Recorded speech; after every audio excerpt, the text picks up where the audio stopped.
Hello and welcome to our Haskell Day preview show brought to you by Monmouth Bets. I'm your host, Peter Thomas Fornatale. Very happy to be here with you and an esteemed panel. We'll start with the man in the pink jacket, as he so often likes to sport that BetMakers pink. He is my co-host, really, for this show. The man with all the betting news. He is Dallas Baker. Dallas, how are things? Peter, hello. Lovely, mate. Great to be back online with you. It's been a while since we've done something together, but this is a really good Haskell and it's a really good race day. Won't hold everybody up. Looking forward to getting into it. We've got some great stuff coming up and a great team which you're about to introduce. Indeed. We will start with a woman whose work you've heard on our In the Money airwaves. She's an Eclipse Award winner and a fantastic analyst currently working for World Horse Racing. She's Naomi Tukker. Naomi, what's going on? Oh, good. Be joined Eclipse Award winner with you, might I add. Quite the honor, quite the honor. I was actually going to comment on some of people's backgrounds because Dallas has got a great background, but Pete, you're taking the cake there with the surfboard in the back. Does that get any use or? Don't ask me to get out on it. Just a nice decoration we have here. Naomi doing double duty today. Not only going to be giving her thoughts on the form, but also had a chance to talk to some of the key players in the Haskell itself. We'll be getting those tidbits in starting very soon. But first, must introduce a man whose work you know from InTheMoneyPodcast.com, from behind the microphone at Sam Houston, one of the most respected handicappers, form analysts, whatever you want to call him, in the business. He's Nick Tammaro. Nick, what's going on? I'm doing great. You know, I don't have a salmon jacket or a surfboard or anything really to offer other than my opinion, which everybody's probably disappointed with by this point anyway. So it's all I've got. We mentioned the fine work Naomi has done in the run-up to this, talking to key connections. None more key than a man just intricately associated with the Haskell at this point. That's Bob Baffert. She starts off asking Bob to what prompted him to give Arabian Nights some time off before coming to this Haskell run. Well, actually, we had transferred him to a Tim Yakteen, and he had him there, and I think he had like maybe a foot issue going, so they just stopped on him. I got him back, and I said, well, we'll just wait. And, he was running out of time, so we just freshened him up and thought we were trying to hopefully try to make the Preakness, but the timing just wasn't right. So I always had like the Haskell in the back of my mind that this would be the right spot for a horse like that. And he's the kind of horse that I like to give him extra time between races. I think he's, we'll find out this week. It's a really competitive field. I was just looking at it, go, wow, this is a good field. Yeah, you're up against the Kentucky Derby winner as well. So not an easy task to come back to, right? Well, it's an all-star cast, horses, jockeys, and trainers. I mean, you've got Richard Mandela, Cox, Atchison, Todd Pletcher, and myself, and some, you got the homeboys. They're always tough, and so it's you got Tapit Trice. On paper, he looks really strong, and it's the kind of race that they have to bring their A game, and so it's going to be probably one of the most competitive Haskells I've been in, and so it's going to be. I'm really excited about it. The horse shipped well. Jimmy Barnes is with him, who goes there, and he says everything's gone smoothly so far. And you need luck, and he needs to break well. He's still a young horse. 2 outs, that's it. He's going to get some seasoned horses and an extra anejo. He was like an all-star horse when he broke his maiden, like he was. So he's coming off the big. He's going to be really tough. So it's going to be a tough race. Well, you mentioned in his preparation that perhaps the Preakness was coming up too soon. What have you kind of seen from him now returning to action that made you think he's ready to go?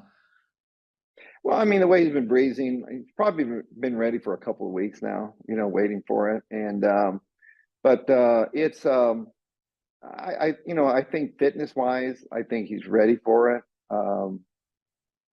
he's the kind of horse that, these really good horses, you can just get them ready. You can just do so much with them, and then their class will get them the rest of the way. So I think it's going to be a good test for him.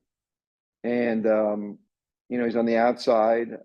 So, he needs to break well, at least he'll be in the clear if he, breaks well. And so it's going to be interesting to see.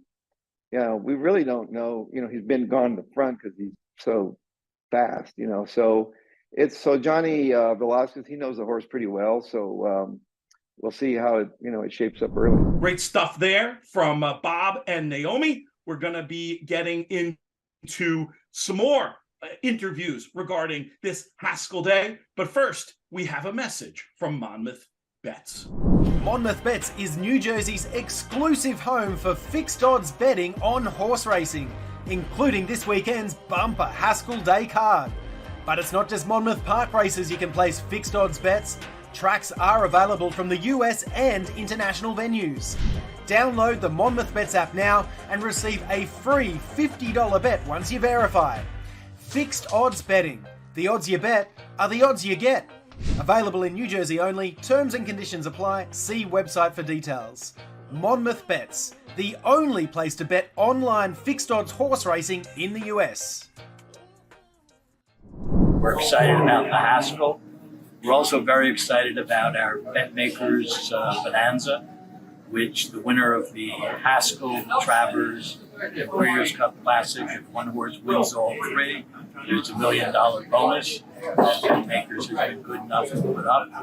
We're excited about the BetMakers partnership with Fixed Odds. Fixed Odds has the potential for huge growth in the handle in this country, and we're happy to partner with BetMakers here at Monmouth Park, as well as on our Monmouth Bets app. Good to hear from Dennis Drazen, such an important figure in really the sports betting and fixed odds landscapes. I wanted to ask you a question, Dallas, before we proceed, because BetMakers, for whom you work and are who are really helping launch the fixed odds movement in the USA, do this really interesting promotional thing, the BetMakers Bonanza. What can you tell us about that, Dallas? Well, it's what we started in the year 2020 when Authentic did win the Bonanza, a slightly different Bonanza of what it is. So basically what we put up is $1 million for any horse that can go on to win as it stands now. The Haskell, the Travers, and then onto the Breeders' Cup. Pretty easy to do. You can just, come and walk outside and just turn around and do that any day of the week. I mean, obviously it's a bit of a challenge, but it's also $1 million. So look, I think we've seen a couple of horses that have come, a couple of extra horses that have come to the Haskell, and 1 or 2 extra horses make such a difference to races like this. So we've got a fantastic partnership with Dennis Drazen and all the team at Monmouth. That's been pretty much where we started our major business in the US, and anything that we can do to support and work in unison with them, especially doing a Haskell Day preview. We're more than happy to, and always excited to do so. We will be back with an interview with one of our other key Haskell players right after this.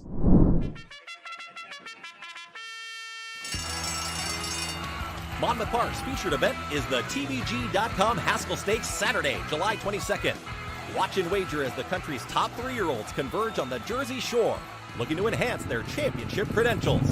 Play our $400,000 guaranteed late pick 4 and $200,000 late pick 5. First post, 12 noon. It's all TVG.com Haskell Day, Saturday, July 22nd at Monmouth Park Racetrack. It's all about the efficient trip. I don't think he's a horse that's very complicated in needing to be somewhere to be effective. He can take dirt. He's comfortable on the lead.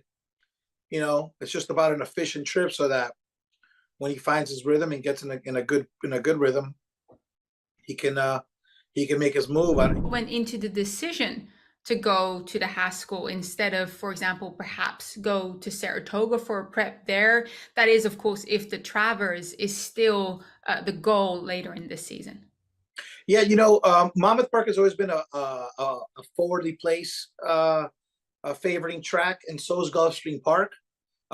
They're both services have some similarities, and the turns at Monmouth are a little similar to the Thurbit Training Center where we're at the moment.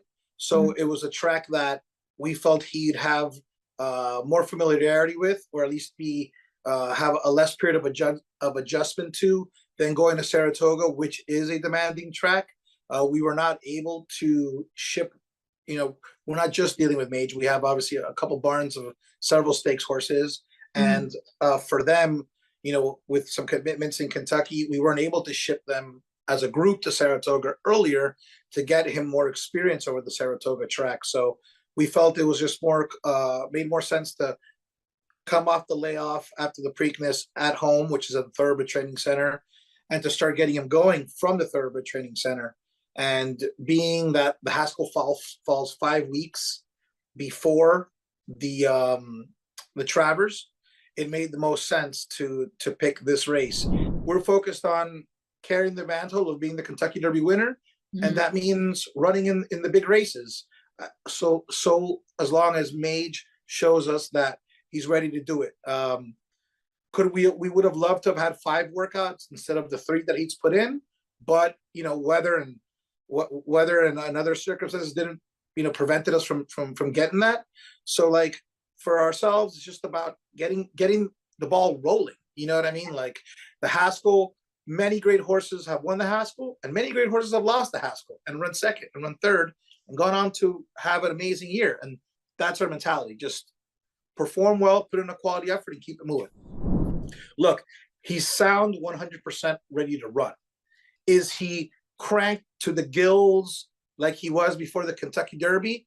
Just mathematically, anyone who can look at workouts can see that and know that that's not possible. Now, if people aren't educated as horse people to understand fitness and training regimens and training programs, well, then hopefully this gives them a little insight to understand like that kind of development for a racehorse when they're coming off a layoff and with the limited amount of workouts you're able to put in. It's just, some people don't know what that means. So hopefully this gives them a little clarity and perspective. He's 100% healthy and he's, fit to put forth a quality effort and move forward from this race. Great stuff there from Ramiro Restrepo and Naomi Ramiro, a real student of the game. Want to remind you that today's show is brought to you by Monmouth Bets. You can find them at monmouthbets.com. Your opportunity to bet fixed odds, not just on Monmouth, but on an array of tracks across the country, and get your fixed odds bets loaded there anytime you're in the state of New Jersey. Dallas, how's it been going on the Monmouth Bet side? Yeah, it's great, Pete. We're just gradually getting more and more content in week by week. Penn National was a newcomer this week. So that was welcome on Penn. That's great. And we've been taking some good bets on them. But and of course, you can also obviously download the apps on whether you are an Apple user or an Android user, whatever the case is, you can download the app, which most people these days prefer to do too, Pete. But sign-up bonuses there for you if you're a new account opener. Just go to, as you said, Monmouth Bets, or go to your Apple or Android store and go from there. Just to set the table before we get to the race that gives the day its name, we are going to hear from that man, Bob Baffert, again, going for his 10th Haskell. We're going to hear what he thinks makes this race so special. Monmouth Park, it's not a prep for anything. It's a real race. Okay, it's the Haskell, and it's a great one. It's $1 million, and it's like in golf, it's a major. Okay, and that's what the Haskell is. So we're looking forward to it. They've been great interviews, Naomi. I've had the unenviable task of actually having to edit them down, and there's some great stuff. And I'm pretty sure that they're on. If you want to see the full interviews at the Monmouth Park YouTube channel, they should be on. Great interviews, but Naomi, from the both obviously superstar gentlemen that you spoke to, there was a bit of a theme that I took from it, that one was indicating horses mid-Mage first up, will improve. Whereas Bob Baffert was saying no, and with that quote he just said, no, it's the Haskell, it's a golf major. He was ready 2 weeks ago. What was with you doing those interviews? Was that a sort of a take that you took from them? Well, that's quite interesting, isn't it? One person is saying, look, it's a prep race. We're looking at the Travers. We're using the Haskell as a step up because it suited us better. Whereas Baffert is going, this was the goal all along. This horse was ready to fire 3 weeks ago. We are here to win our 10th Haskell. So from a betting point of view, if you are looking at this field, you might want to take that into account. That Arabian Night is firing on all 4 cylinders, and Mage is still developing and continuing in that kind of upward trajectory. Now, thing is, though, you start looking at the formula, but Mage is the Kentucky Derby winner, so it's really tough to really pinpoint what you want to do with that. I mean, clearly Bob Baffert has a tremendous record in this race, so if he says he's ready to win it, kind of got to take his word for it, right? Absolutely. Nick, I want to ask you what you think as a horse player when you hear quotes from Ramiro, from the trainer, and they're almost building in that excuse before. So I don't know if it's to reduce expectations, if it's to help in the Eclipse campaign, whatever it is. But as a horse player, do you take that seriously, or do you think they're just, sort of the old college football thing, godding up the opponent just in case they lose? Half and half. Yeah. We try to sort of listen in between the lines, if you know what I mean. Because I've spoken to so many trainers over the years that just taking their word for it, they don't always know either, right? It's still horse racing. Anything can happen. So do I completely adjust my betting strategy for it? No, I don't. No, I do look at just what's on paper, what I've seen, and what I'm thinking. Now, does that mean I might be wrong? Sure, but I'd rather be wrong than taking someone else's word and then they're wrong. I'd rather blame it on myself. So, and I think that's the whole part of it. And I know we're running behind time, but I think that's the whole thing is that, we've got great people on this panel that can provide wonderful information, but it's how you decipher it. And I think it should always come back to your own work and your own decisions. Okay, well, what do you want to hear from that trainer? The trainer says, I think the horse will win. Well, whoopie whoop, great. Everyone does. But I thought that having 2 extra works as opposed to 1 was critical. Did it get those 2 works? Is that what I was looking for from the trainer as well too? What are you actually looking for out of it rather than just the fluff? And as Naomi said, read between the lines. Anyway, sorry. Nick, what do you make of Mage in general and this debate we're having about the readiness situation? I mean, at risk of sounding overly harsh or flippant, I just assume every time I hear a trainer talk, they're lying. Because I just don't see what benefit they have. Big shout out to all our trainer friends. I mean, they don't get much out of telling the truth. So, I mean, in this scenario, Ramiro's setting himself up beautifully, and of course, he's a mutual friend of ours for maybe a Miami mayoral run, because it's like the perfect political statement, right? If the horse wins, it's, oh my God, he won and he wasn't even great. And if he loses, it's, oh gosh, he lost because it was a prep. So, I don't think that, I mean, I'm being cheeky, but I don't think they'd put the saddle on him without thinking he could win. But I also understand that the Travers is the race that they covet. I have a hard time believing he's anything less than 100%. I think he's probably pretty darn close to it, if not. So I'm looking forward to seeing the showdown, and I think the banter beforehand is a lot of fun. And I'm glad that we were able to get so much of it captured by Naomi. Arabian Night. Let's talk about his credentials. Speed figure wise, this is the horse to beat. Experience wise, you can argue he's got something to find. Naomi, we'll bring you back in. Where do you ultimately land on Arabian Night's chances in this year's Haskell? I went back and forth quite a bit in this race, because I was like, I either go all the way with Arabian Night, everyone's hyping him up to be that star 3-year-old on the West Coast, or I'm going to go, you know what, let everyone put their money on him.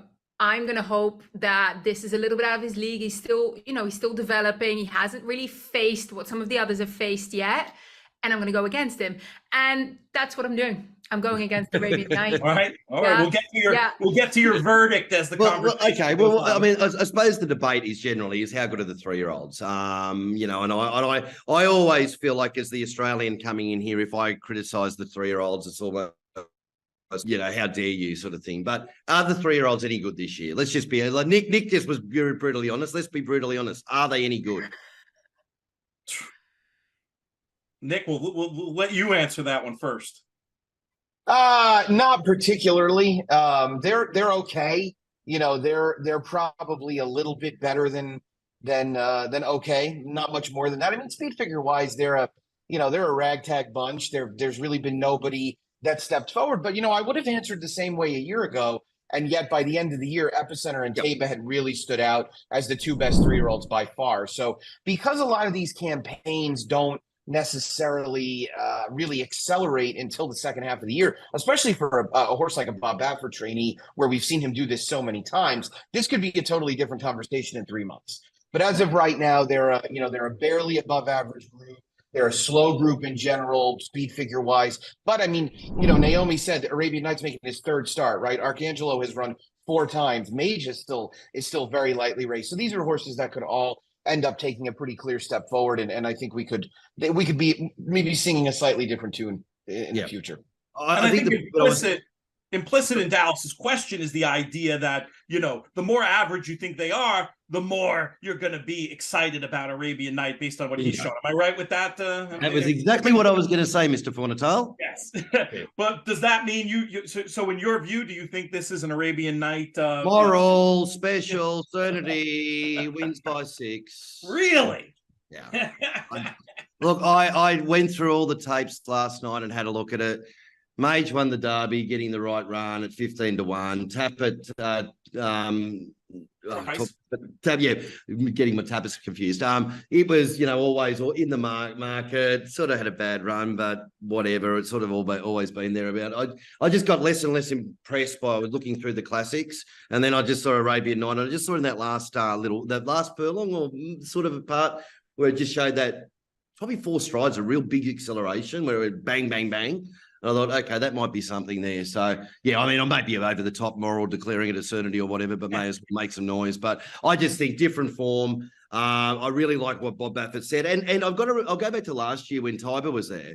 I remember interviewing Bob about it as well, too. And he, at that time, he sort of indicated that Tiber was probably a week or 2 early for it. So it's not like he's come in and just been, building it up, but because this time last year he said it wasn't ready, or wasn't as ready as it should be, or he would have liked it. So from what I heard from Naomi's interviews and all that, I'm Arabian Night for sure.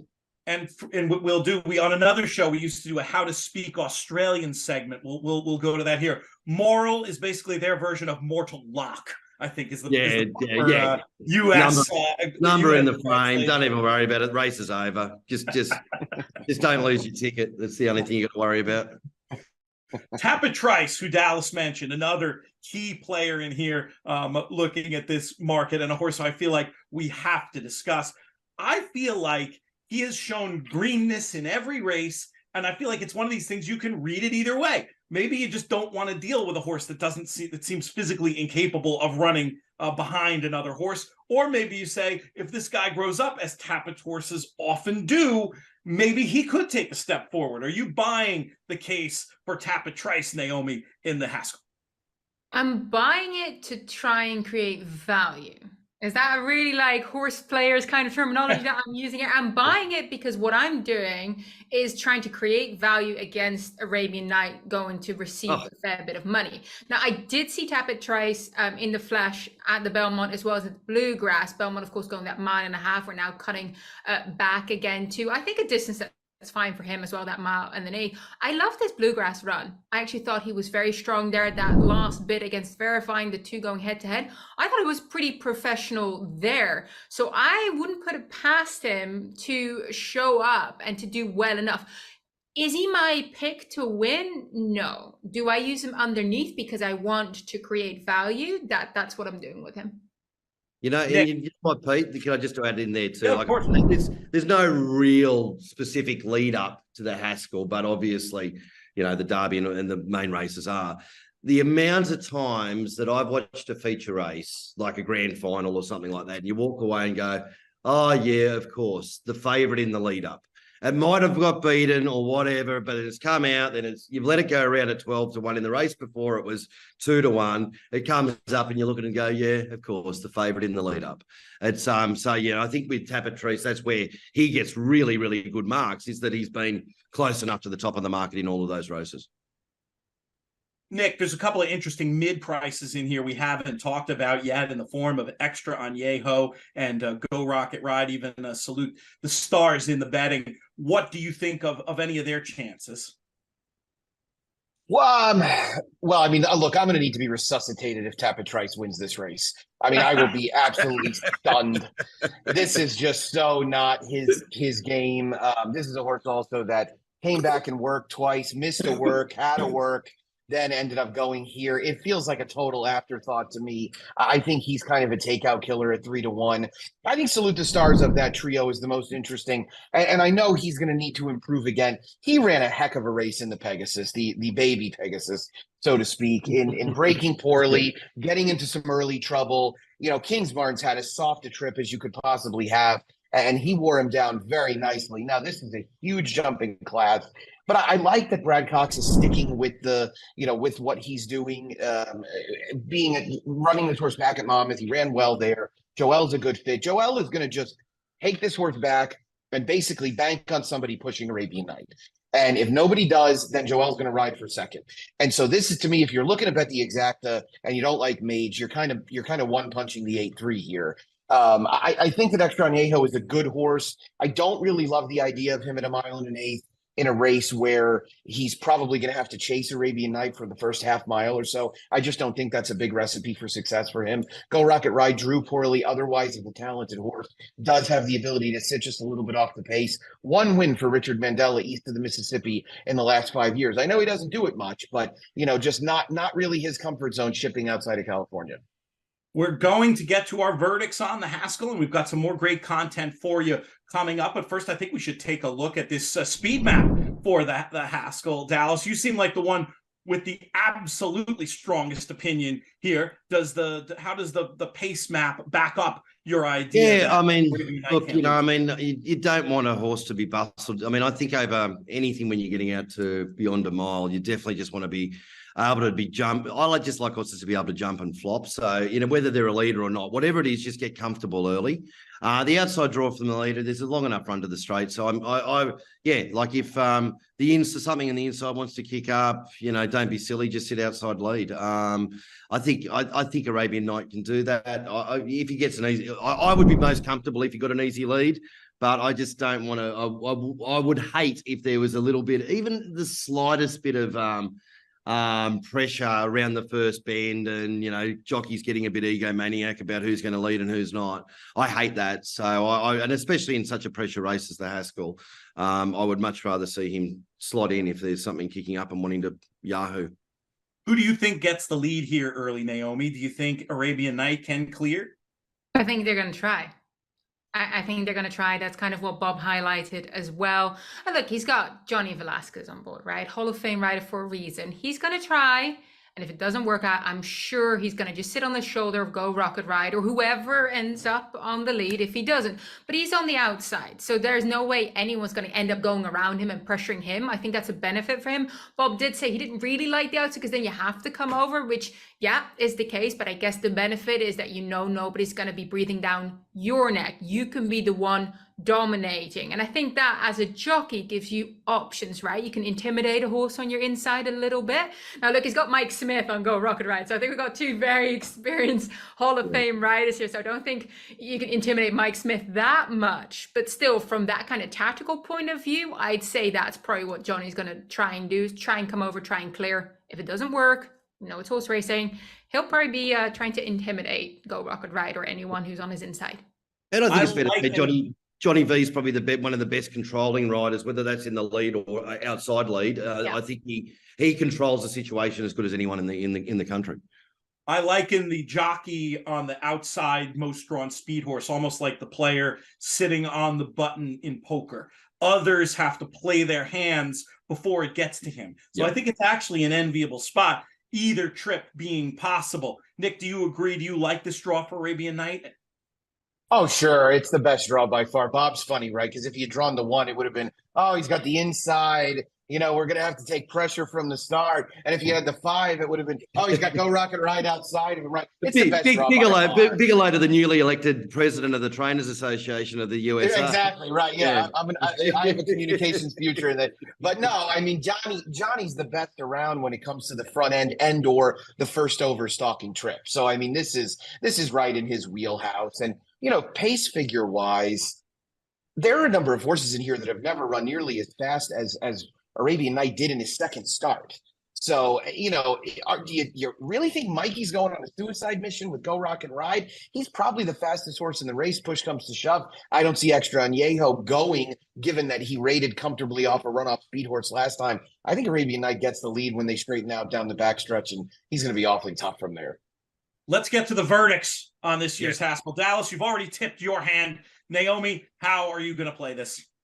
So I'm either going to be a genius at the end of this, or Arabian Night just ran off the screen, and I'm sitting here going, well, I tried, right? Somebody will be right. That's the good you would one of us wins, Naomi. That's the good news. So yeah, I was trying to be clever here. I do very much respect Mage. Just, one of only a handful of horses, Tapper Tries did it too, but Mage, one of only a handful of horses that has run triple digit buyer figures. Even if he isn't cranked, he's just an incredibly talented horse. So I kind of still think this is his race to lose, and we just don't know what we have with Arabian Night. So I'm banking against that by taking a shot using an exacta box, using the 4, the 5, and the 7 for quite a bit of money. $100 exacta box, so that's about 600 to try and create the value here. So if Arabian Night doesn't run 1 or 2, I'm laughing. But if he does, I was wrong. But this is that guessing game of how quick does a 3-year-old develop? How good is this horse really?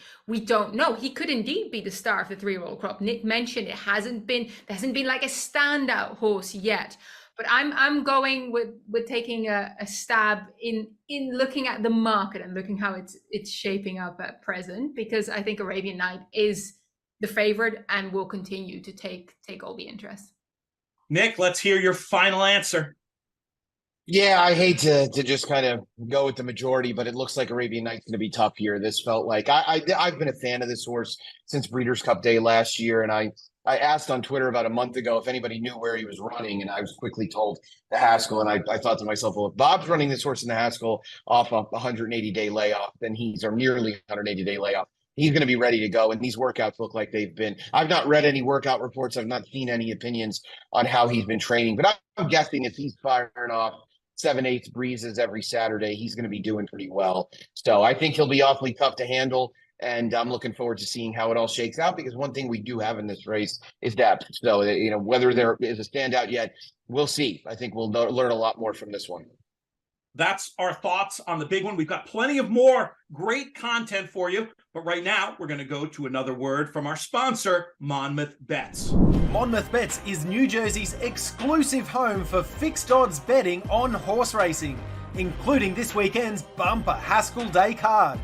But it's not just Monmouth Park races you can place fixed odds bets. Tracks are available from the US and international venues. Download the Monmouth Bets app now and receive a free $50 bet once you verify. Fixed odds betting. The odds you bet are the odds you get. Available in New Jersey only. Terms and conditions apply. See website for details. Monmouth Bets, the only place to bet online fixed odds horse racing in the US. Well, Haskell Day is obviously the big ticket item this weekend. Monmouth Bets is offering fixed odds on multiple venues around the US, Canada, Jamaica, even South America. Here are the best betting plays from some of our experts as we go around the grounds. Hey everybody, Jim Miller here, racing analyst at Hawthorne Racecourse. We're talking about the best fixed odds wagering play for Sunday's card. That's going to come in race number 7 with the 1-horse Aviano. This one from the barn of trainer Antonio Miraz. Horse that tends to sit back a little bit early on and come charging at him late, but this is a horse that was also fantastic in New York last year. Looks to get a great pace set up ahead of it, and if you can get that 7-2 on Aviano, definitely worth the play. Good luck. 2 feature races on the Saturday's Century Mile card, races 7 and 8. 7th race is the 38th running of the Count Latham. My best bet for that one will be 6-1 for Chet. Taking a big drop in class here for the $50,000 stake race. Was 7th in a $125,000 stake race, and will like the improvement with the extra 2 furlongs in this one. And with the 8th race, the 62nd running of the Century Mile Handicap, I went with the 3 Masquerades. Was wide throughout the race and just got nosed down at the end. Is it going to be as wide? Going to be a lot closer to the pace. And I expect this one in the winner's enclosure. Once again, 6-1 for Chap in race 7 and 3 Masquerades in race 8. We're going to the nightcap. I'm not really a fan of betting $1.80 fixed odds price or $1.80 price in any form.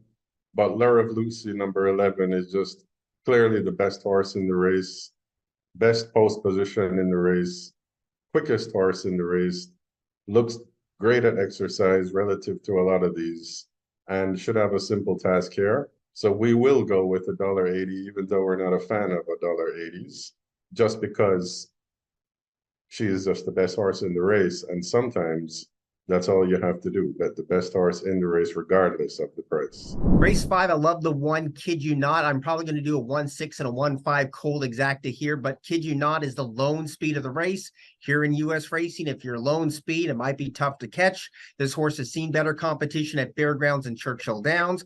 Won nice last time out, about 2.5 length winner at odds of 5-2. Because of the way our odds set up here, I'm expecting about 5-2 again here today. Grade 1 action is up next in the form of the United Nations. We're going 1 mile and 3/8 on the turf. Looks pretty competitive at the top of the market. Nick, we'll start with you. Just generally speaking with this race, are you thinking you're interested in one at the top of the market, or are you looking at something at a little bit more of a price? Yeah, no, I think Red Knight is a very clear favorite here. I have no doubt that he's better than these horses. I know Planetario comes in looking particularly sharp off that big win in the San Juan Capistrano. He might actually be a little too long-winded for this race. 1 mile and 3/8 at Monmouth is a quicker, much quicker race than 1.5 miles at Santa Anita, in my opinion, even though you do literally start going down the hill. And so I also think the Red Knight has a little bit more tactical speed. The Man of War, for example, if you use that race as a benchmark for what type of horse Red Knight is, he was within range of the pace to the point where he can stay, close enough to not be too far out of it. And I think that'll prove a big advantage. I did not realize first go round how well he ran in the Manhattan. You say he ran 4th beaten 4 lengths in a turf race. How could he have run that well? That was a race, of course, where the winner won by almost 3. I mean, Up to the Mark buried the field that day. He essentially lost a photo, or he was a length and a quarter behind a photo for second. So he really didn't run poorly at all. And I think he's a horse that, again, distance-wise, he's getting to what he does best. I think class-wise, he's also kind of a standout to me. Before we get out of here, I want to show in graphic form the plays that our experts have come up with on the show here. And let's take a look at that right now. You can see how Naomi and Nick are going to go head-to-head here and spend some of their money across this loaded Haskell Day card with all these stakes and great betting opportunities from our friends at Monmouth Bets, monmouthbets.com. We encourage folks to sign up. There's even a little bonus offer now, Dallas, for new Monmouth Bets signups. How does that work? Very easy, Pete. Just get on, verify your account, and you got a free $50 bet. So, like, if you are in New Jersey, whatever you think about fixed odds or whatever, you might as well just grab a $50 free bet and never come back if you don't like it. But give it a try. Look, I mean, it's great fun. I mean, the element of fixed odds just puts such a different layer into how you assess racing. Like, we're here talking about the value, the price, and like Naomi was saying, like looking for some value in races and all of that, and it just puts such it just adds more excitement to it, and it just really is the grabbing of people where it really can gravitate towards and get really hardcore racing fans, who just who enjoy betting and enjoy the skill of trying to win on the punt. We are just about out of time. Does anybody have any closing thoughts for our audience before we get out of here? Yeah, go sign up at Monmouth Bets, right? Get involved in fixed odds betting. It's a new wave that is ready for you. Get on board. And don't forget the app or the App Store or the Android, whatever you're using too, if you want to use an app rather than the traditional website. Well, like you said, fixed odds allows you to lock in that value. So if you have a strong opinion and you think that the odds actually are, way too high for the chances the horse have, lock it in now, because that's where you secure the value. And that's obviously something that you can't do with the tote pools when it's commingled. But with the fixed odds, you can basically do whatever you want and it's locked in, which is awesome. How does the phrase go, Dallas? The odds you bet are the odds you get. I've said that once or twice on We've the said In it the Money. once or twice, Pete. Yeah, lovely. Yeah. And I'm thinking you've got your normal sign off with may the photos go your way or whatever. Something like, hey, that's my line. We can't have you steal. Well, may everybody get the best odds. How about that? For Nick Tammaro, for Naomi Tukker, for Dallas Bakers, and our friends at Monmouth Bets and MonmouthBets.com and the Monmouth Bets app, I'm Peter Thomas Fornatale. May you win all your Haskell Day fixed odds photos.